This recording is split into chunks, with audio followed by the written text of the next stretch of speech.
Hey, what's up? It's Symphony here. Subscribe to my brother Mr. Creepy as Hell channel, and when you're watching his videos, make sure you stay in one piece. Peace, peace, peace.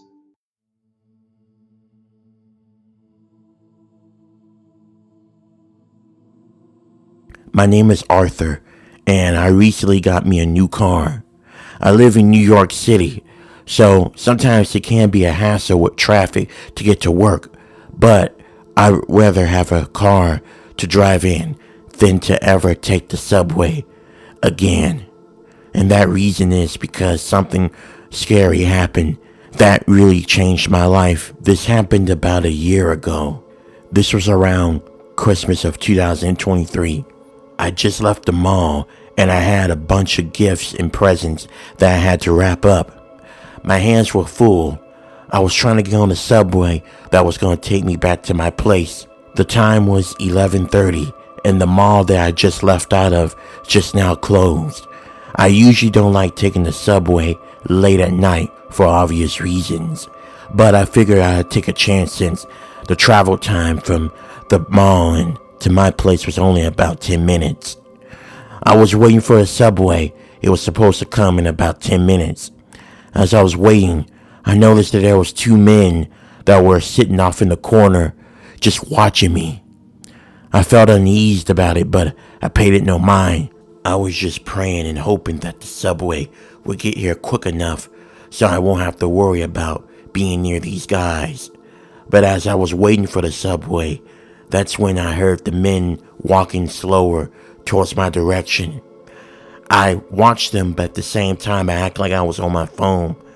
But that's when I heard one of them call out to me. "Hey buddy, what you got there? Got any gifts for me? It's Christmas time. Don't be mean. Share. It's the season of giving." I tried my very best to ignore the man, but it seemed to irritate him more that I was ignoring him. "What's up? Too good to talk to other people?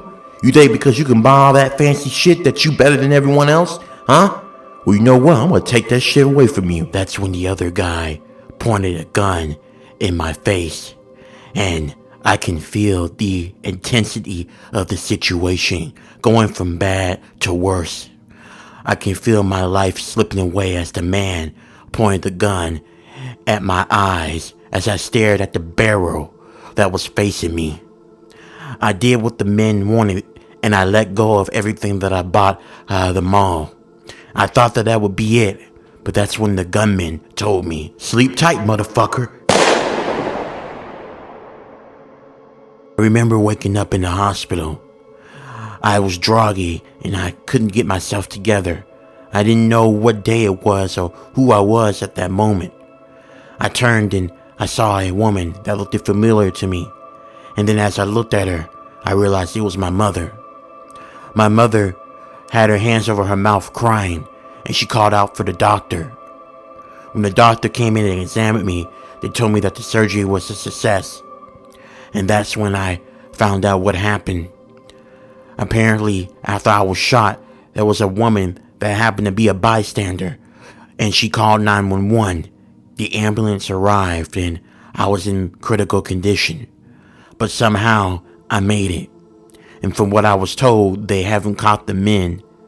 They also told me that I was in a coma for 3 weeks, and I didn't wake up until the end of January, which means that I missed a month of my life that I can't get back. Since then, I've been afraid of taking a subway, especially at night. I was able to get my life back all last year, and I was able to buy a car.